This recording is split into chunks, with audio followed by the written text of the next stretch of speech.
সুতরাং প্রিয় ভাইয়েরা আমার, আল্লাহর কোন বান্দা, আল্লাহর কোন বান্দি যেন পথ না হারায়, সেজন্য আল্লাহ রাব্বুল আলামিন আপনাকে আমাকে রাস্তা দেখানোর জন্য, জান্নাত থেকে যেন আমরা বিপদগামী পথে না চলে যায়, তার জন্য আল্লাহ তাআলা রাস্তা দেখানোর জন্য কোরআনুল কারীম নামক একটা সফটওয়্যার দিয়ে দিলেন, গাইডলাইন দিয়ে দিলেন, জীবন বিধান দিয়ে দিলেন, সংবিধান দিয়ে দিলেন। এই কোরআনুল কারীম যদি কোনো মানুষ তার সিনার মধ্যে ধারণ করতে পারে, মেমোরির মধ্যে লোড করে নিতে পারে, ওই মানুষটা দুনিয়ার বুকে ডাক্তারি, মাস্টারি, ইঞ্জিনিয়ারিং করবে, কিন্তু কোনোদিন পথ হারাবে না। আল্লাহর বান্দা যেই জান্নাত থেকে এসেছিল আবার দিন শেষে ওই জান্নাতেই চলে যাবে। সুবহানাল্লাহ। আমার ভাইয়েরা, আজকে শীতের দিন, আপনাদের সবার গায়ে শীতের পোশাক আছে না নাই? শীতের পোশাক এক মতন, গরমেরটা আর এক মতন। শীতের পোশাক পরেছেন কেন? বলে ঠান্ডার পোশাক পরলে শীত লাগবে না। আবার বৃষ্টির দিনে রেইনকোট পরি কেন? বলে রেইনকোট পরলে আপনার আমার শরীরের মধ্যে পানি ঢুকবে না। ছোটবেলাতে সন্তানদেরকে টিকা দিয়েছি কেন? বলে আগে যদি টিকা দেওয়ায় নিতে পারি, পরবর্তীতে ওই 6টা রোগ আর আক্রমণ করবে না।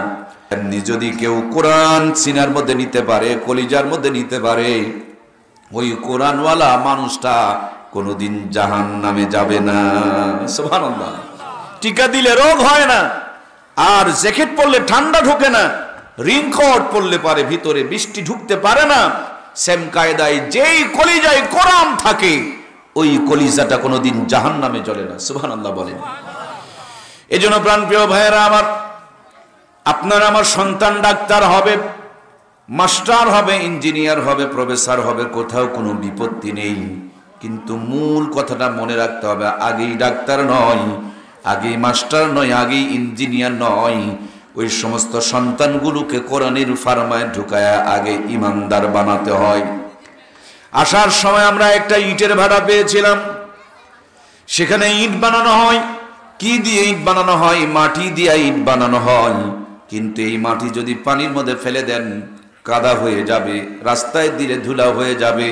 কিন্তু সেই মাটিকে সুন্দর করে খামিরা বানায়া, একটু রোদের মধ্যে শুকায়া, ইটের ভাটায় ঢুকায়া, লিমিটেড টেম্পারেচার মেনটেন করলে মাটি আর মাটি থাকে না, মাটি পুরে খাঁটি হয়ে যায়।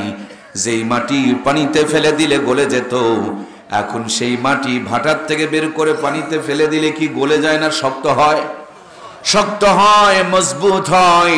এই জন্য প্রাণপ্রিয় ভাইয়েরা, আপনার আমার ভাই বোনগুলো ডাক্তার, মাস্টার, ইঞ্জিনিয়ার হওয়ার আগে যদি ইমানদার বানায় নিতে পারি, ইমানদার বানানোর পর ডাক্তার, মাস্টার, ইঞ্জিনিয়ার যদি বানায় নেই, ওইটা কোনোদিন পথভ্রষ্ট হবে না, জাহান্নামে যাবে না, কোরআনের বিরুদ্ধে বলবে না, আলেমদের বিপক্ষে থাকবে না, মাদ্রাসা মসজিদকে ঘৃণা করবে না, সে কোনোদিন দাঁড়িয়ে দাঁড়িয়ে প্রসাব করবে না, ওই মহিলা কোনোদিন তার ইজ্জত বের করে দেশের মানুষকে দেখাবে না। এই জন্য প্রত্যেকটা মানুষের কলিজার মধ্যে আল্লাহর কোরআনুল কারীমটুকু ঢুকিয়ে দেওয়ার দরকার আছে না নাই? আল্লাহ পবিত্র কোরআনুল কারীমের মধ্যে সর্বপ্রথম যে আয়াতে কারিমাটুকু নাজিল করেছেন, এই আয়াতে কারিমার প্রথম কথাই হলো পড়ো, জ্ঞান অর্জন করো, ইকরা, পড়ো, ইকরা বিসমি রাব্বিকাল্লাযী খলাক। পড়েন আপনি আপনার প্রভুর নামে, যিনি আপনাকে সৃষ্টি করেছেন। আমরাও পড়ি, কিন্তু আমাদের সব পড়ার মধ্যে আল্লাহর নাম, কথা বলুন, আছে কি? প্রিয় ভাইয়েরা আমার, স্কুলেও পড়াই, কলেজেও পড়াই, ভার্সিটিতেও পড়াই, বিশ্ববিদ্যালয়ে পড়াই। এমন স্কুল পড়ুয়া, কলেজ পড়ুয়া বহু মুসলমান পাওয়া যায় যাদের সূরা ফাতিহা আজ পর্যন্ত শুদ্ধ হয় নাই। বাংলার জমিনে এমন অনেক মুসলমান আছে যাদের কালেমা পর্যন্ত শুদ্ধ নাই। বাংলার জমিনে এমন অনেক মুসলমান আছে, আমার প্রাণপ্রিয় ভাইরা, গোসলের ফরজ কয়টা সেটাও পর্যন্ত তারা জানে না, অথচ নিজেকে মুসলমান দাবি করতেছে। তার মূল কারণটাই হলো, শুরুটা হবে, ইটটা তৈরি হবে ফার্মাতে দিয়া, তারপর বিল্ডিং, ব্রিজ, রাস্তা সব যেমন বানানো যায়, কিন্তু ইট বানানোর আগে বিল্ডিং, ব্রিজ, রাস্তা যদি বানাতে যান তাইলে বিপদে পড়া লাগে। ইট বানিয়ে নিয়ে বানালে সবগুলো উপকার হয়, ইট না বানিয়ে ওগুলো বানাতে গেলে সেগুলো বিপদের কারণ হয়ে যায়। আমাদের বাংলার জমিনে বর্তমানের বড় সমস্যা হলো, একদল দুনিয়া নিয়ে এত ব্যস্ত, আখেরাতের কোনো টাইম নাই। আর আরেক দল আখেরাত নিয়ে মহা ব্যস্ত, দুনিয়ার সাথে তাদের সম্পর্ক।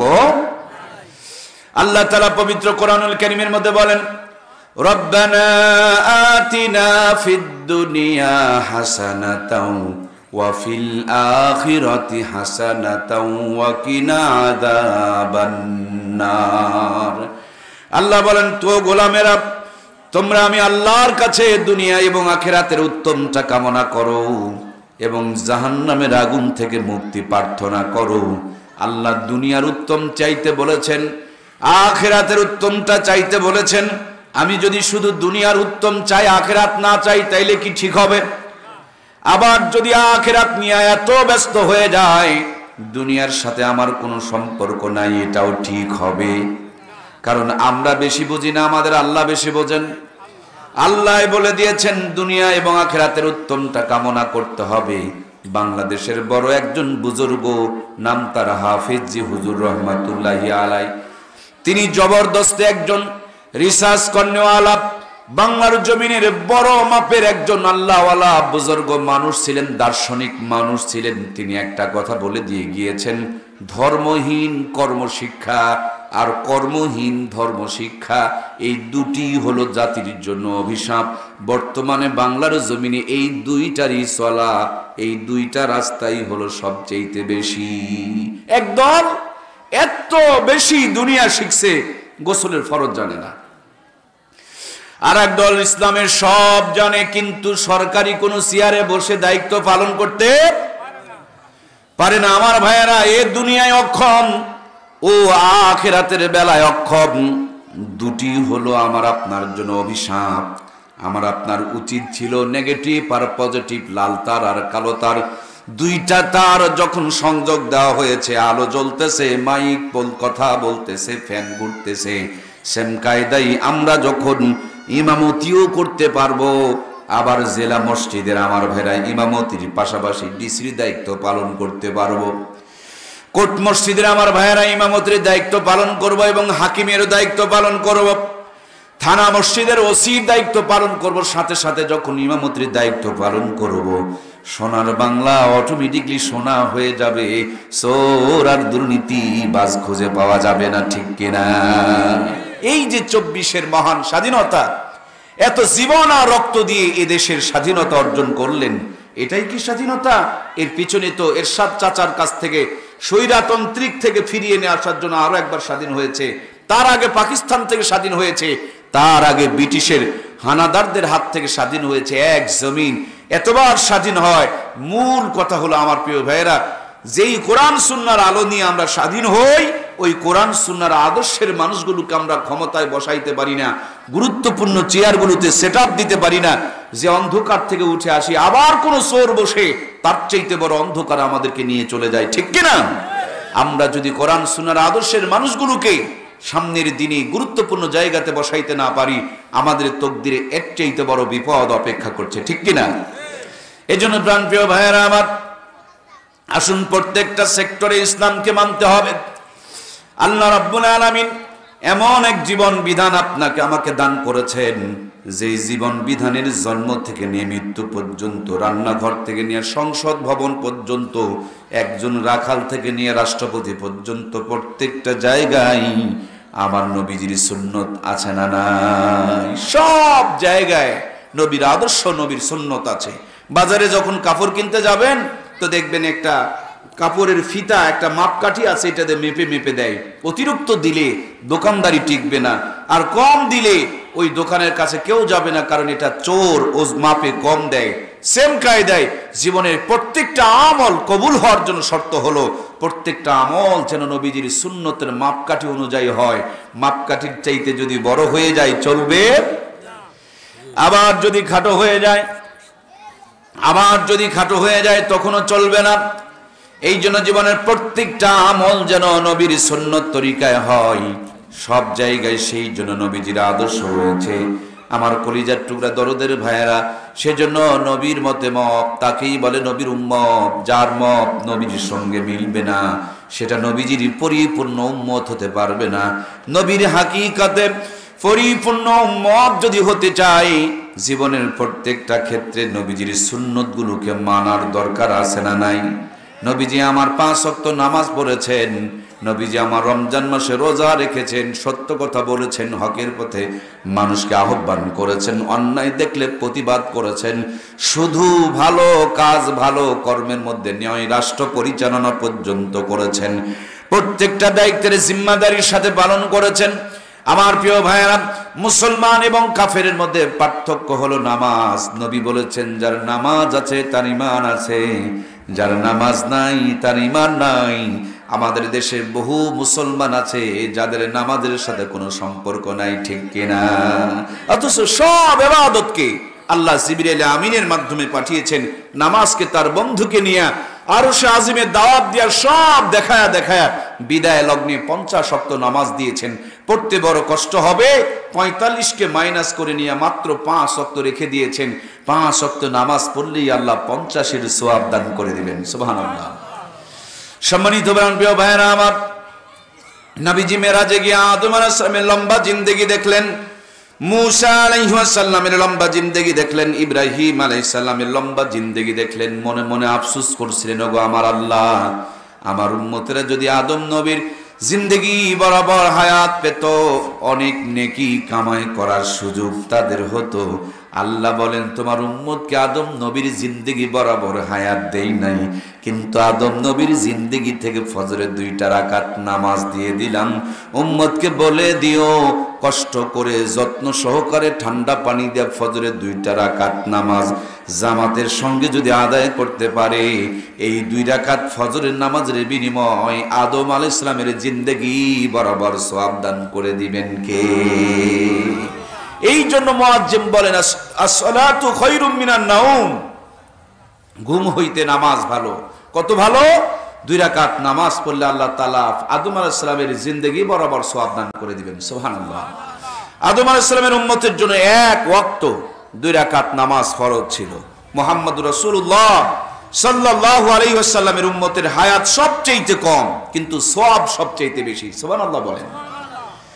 আমরা দুনিয়াতে এসেছি সবার পরে, কিন্তু নবীজির পরিচয় বহন করার কারণে আমরা জান্নাতে যাব সবার। কি গো বলুন না কেন সবার? এই উম্মতে মুহাম্মদের আগে কি কোনো উম্মত জান্নাতে যাবে? এসেছি দুনিয়াতে সবার পরে, জান্নাতে যাব সবার আগে। এই দুনিয়াতে সবচেয়ে বাঁচবো কম, কিন্তু সবচেয়ে বেশি নেকি কামাই করার ব্যবস্থা করে দিয়েছেন কে? দেখুন, একজন মানুষ সারাদিন রিক্সা চালায়া ভ্যান চালায়া 1000 টাকা কামাই করা মুশকিল হয়ে যায়। আবার বাংলাদেশে এমনও মানুষ আছে যে দিনে 10 লাখ টাকা কামাই করে, আছে না নাই?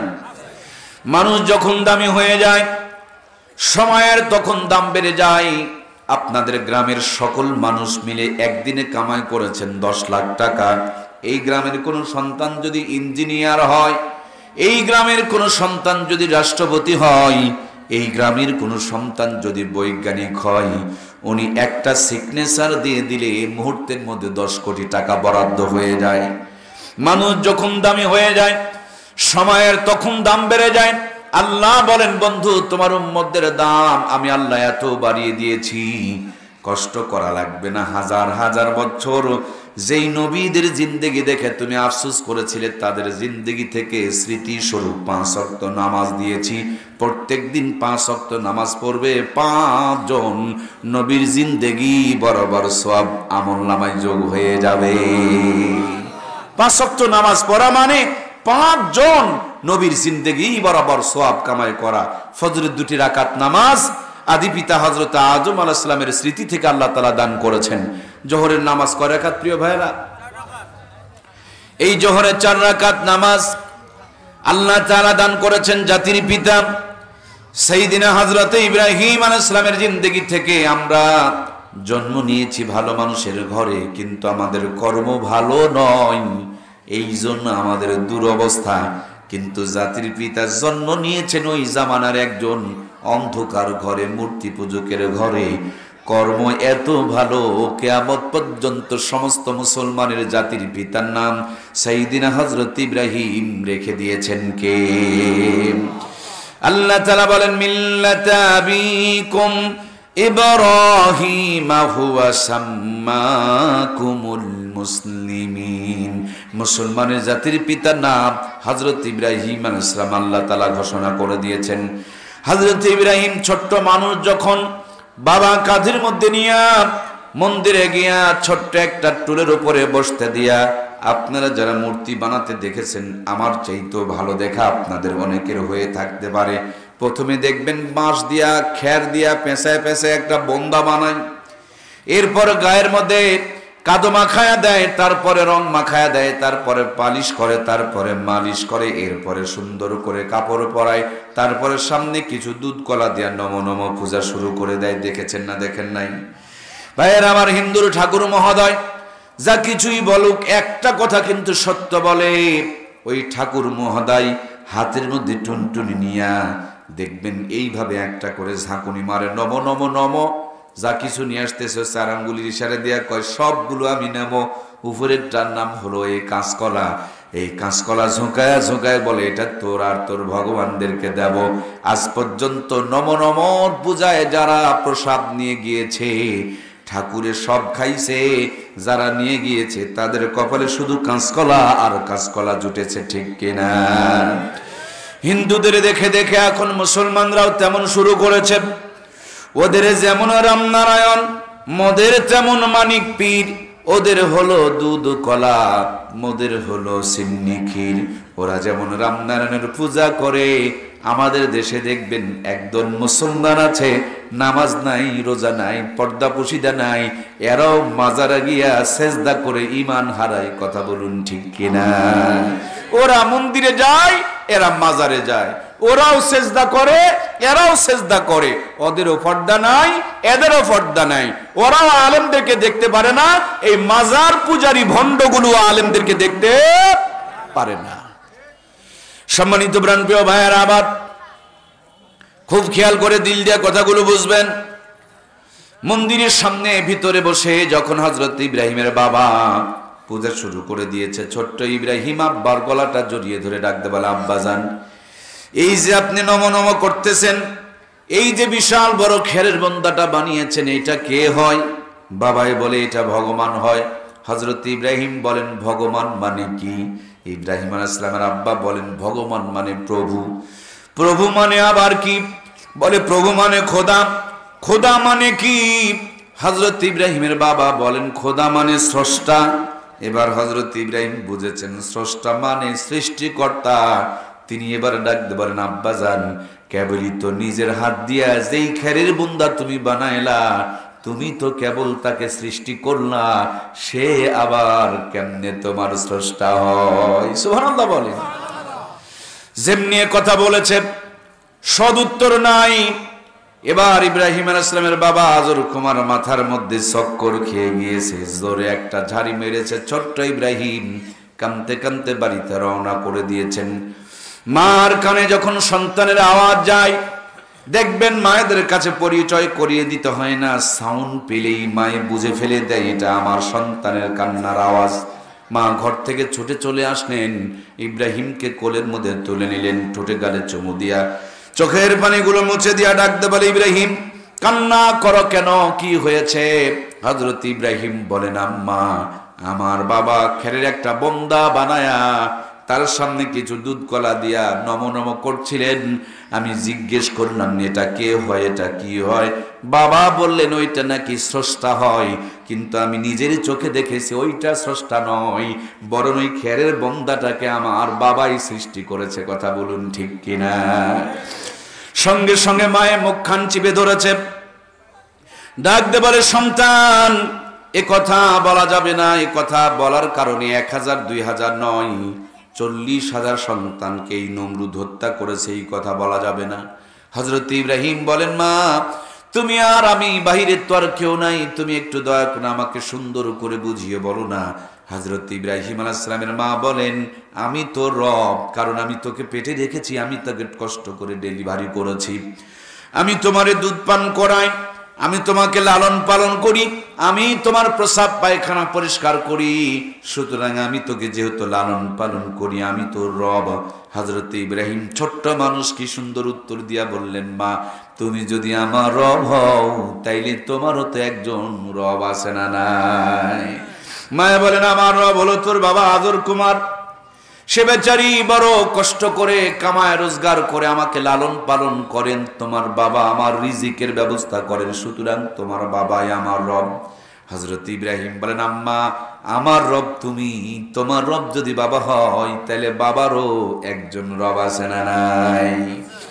মায়া বলে, বেটা এই পথে আর চলা যাবে না, সামনে আর আগানো যাবে না। হযরত ইব্রাহিম বলেন, মা দয়া করে একটু বলো না। হযরত ইব্রাহিম আলাইহিস সালামের আম্মা জান, কি হয়েছে? কথা বলা যাবে না বাবা? কষ্ট হচ্ছে কি আপনাদের? একটু ধৈর্য ধরি, আল্লাহ তাআলার কাছে দোয়া করি, আল্লাহ যেন আমাদের কিছু কলিজা শান্তি করার মতন কিছু কথা আমার জবান দিয়ে বের করে দেয়, বলুন আমিন। সম্মানিত প্রাণের ভাইয়েরা আমার, মা সন্তানের গল্প চলছে।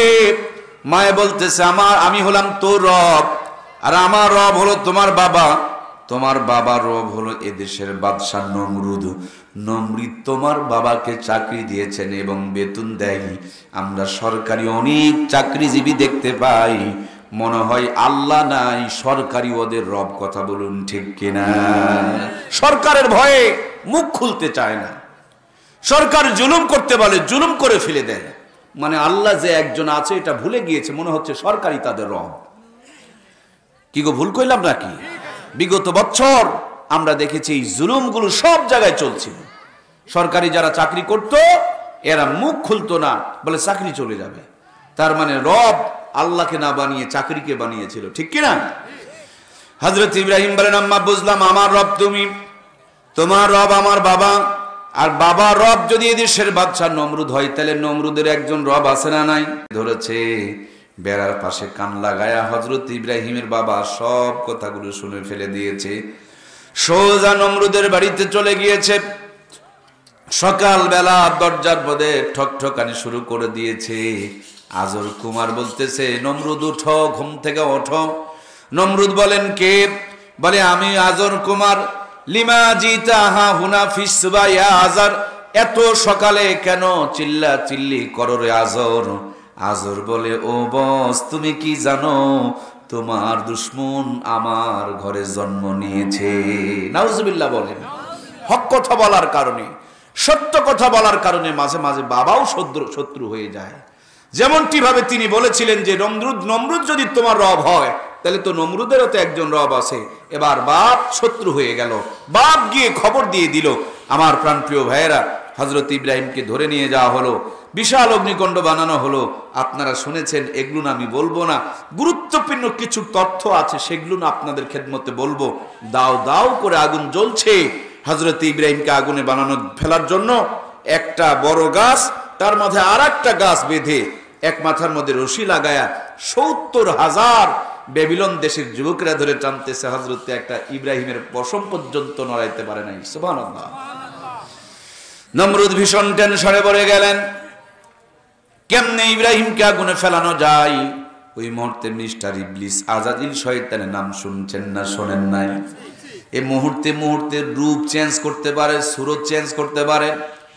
শয়তান মুহূর্তের মধ্যে মাথায় পাগড়ি, মুখের মধ্যে ফাটের ফিসাওয়ালা দাড়ি, গায়ের মধ্যে জব্বা পরে, হাতের মধ্যে তসবিহ নিয়া ঠকাস ঠকাস করে জিকির করে যায়, কিন্তু জিন্দেগিতে তার মুখ থেকে কোনো হক কথা।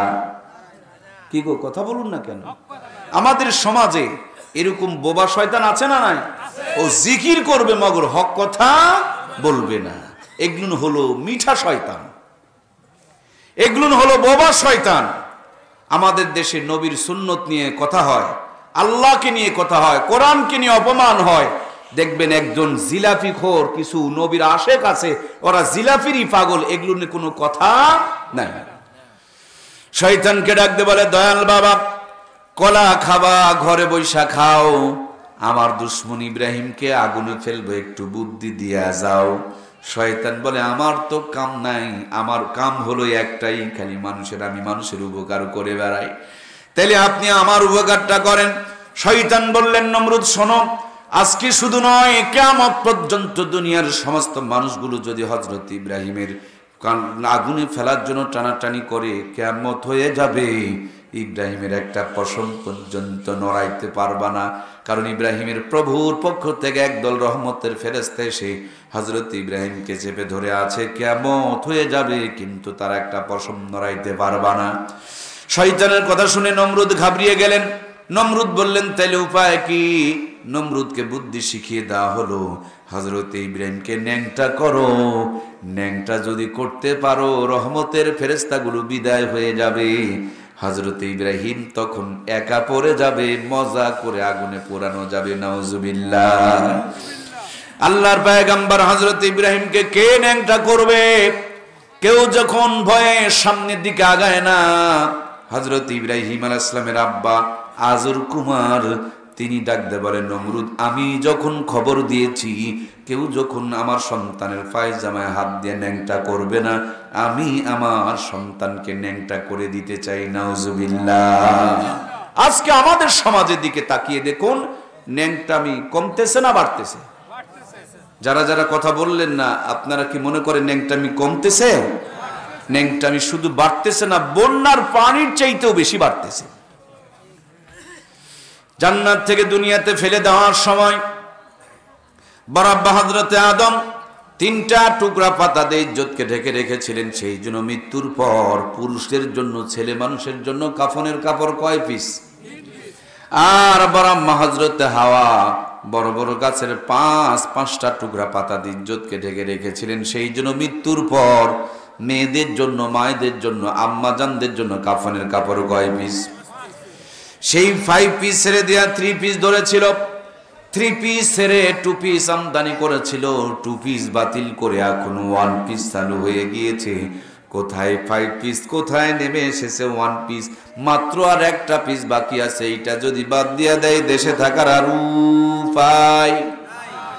সামনে তাকাবেন পায়জামা ফাটা, পিছনে তাকাবেন মাজায় কাটা, ঘাড় ঘুরাবেন সিনেমার পোস্টার লাগা। যত বড় হাজি আর গাজী, নামাজি আর পরহেজগার হন, ওই কাটা ফাটা দেখে সুবহানাল্লাহ আলহামদুলিল্লাহ বলা যাবে না। দিনের দিন আস্তাগফিরুল্লাহ নাউজুবিল্লাহ দিয়ে দেশটা দখল হয়ে যাইতেছে। কথা বলুন ঠিক কিনা? এই তো মাত্র 30 বছর আগে এই বাংলার জমিনে যেদিন কাটা ফাটা ছিল না, এই বাংলার জমিনে যেই দিন ডিভাইডেড পায়জামা ছিল না, যেই দিন বুক চিরা জামা ছিল না, শরীর বের করার প্রতিযোগিতা ছিল না, সেই দিনের কথা বলতেছি। যেই দিন কোরআনের তেলাওয়াত হতো প্রত্যেকটা ঘরে, যেই দিন প্রত্যেকটা ঘরে নামাজ হতো, যেই দিন আমার মা বোনদের মাথায় কাপড় পাওয়া যেত, যেই দিন আমাদের নানি আর দাদিরা ফুল হাতা জামা পরতো, সেই দিন একদিন একটা ভাঙা ঘরে মাসকালার ডালের তেলানি দিলে গোটা গ্রাম মোহিত হয়ে যেত। একদিন আতপ চালের বিরানি খেলে 2 দিন পর্যন্ত হাত থেকে সুগন্ধ বের হতো। আপনার আমার মূর্খ নানু আর দাদুরা, আপনার আমার ফুলবাড়ি বাজার থেকে গিয়া, পার্বতীপুর বাজার থেকে গিয়া 5 টাকা 6 টাকা শের ইলিশের মাছ কিনে নিয়ে আসতো, বরফ নাই, লবণ মাখানো। আমার ভাইয়েরা হেঁটে হেঁটে বাড়িতে এসেছেন, পুকুরের ঘোলা পানি দিয়া মূর্খ নানি আর দাদিরা কোনো মতন ধৌত করেছেন। লবণ থাকলে তেল নাই, তেল থাকলে আবার ঝাল দেওয়ার কথা মনে নাই। কিন্তু একদিন যদি ওই ইলিশ মাছ আর পান্তা ভাত খাওয়া গেছে, কম করে হলো 3 দিন পর্যন্ত হাত থেকে সুগন্ধ বের হয়েছে। কথা বলুন ঠিক কিনা? সেই নানি দাদিদের স্মৃতিচারণে পহেলা বৈশাখ উদযাপন করছি আমরা। 6 টাকার কেজি ইলিশের মাছ 6000 টাকা দিয়ে সাগর থেকে আমদানি করে নিয়ে আসতেছি আমরা। নরমাল চুলা ভেঙে দিয়ে গ্যাসের চুলা আমদানি করেছি আমরা। সাধারণ মশলা বাতিল করে রাঁধুনি গুঁড়া মশলা ব্যবহার করতেছি আমরা। কত উন্নতি করেছেন গুণে শেষ করতে পারবেন না। 6000 টাকার কেজি ইলিশের মাছ রাঁধুনি গুঁড়া মশলা দিয়ে গ্যাসের চুলায় বসে ডিগ্রি পাস বউ রকমারি কায়দায় রান্না করে। রান্নার পর খাবার সময় নাকে নিয়ে চেক করতে হয় ইলিশ না সিলভার কাপ। কথা বলুন ঠিক কিনা? আগে কি সুন্দর দিন কাটাইতাম আমরা, আগে কি সুন্দর দিন কাটাইতাম। ফজর যখন হইতো মজে মাজাম দিত, মধুরা জান শুনে বিছানা ছাড়িতাম আমরা, মধুরা জান শুনে ঘুম ছাড়িতাম। যতই থাকুক কাম আগে নামাজ পড়িতাম, হাজার থাকুক কাম আগে নামাজ পড়িতাম, নামাজ পড়িয়া কোরআন পড়িতাম, আমরা নামাজ পড়িয়া তেলাওয়াত করিতাম, আগে কি সুন্দর দিন কাটাইতাম আমরা, আগে কি সুন্দর দিন কাটাইতাম। জোরে বলুন মারহাবা।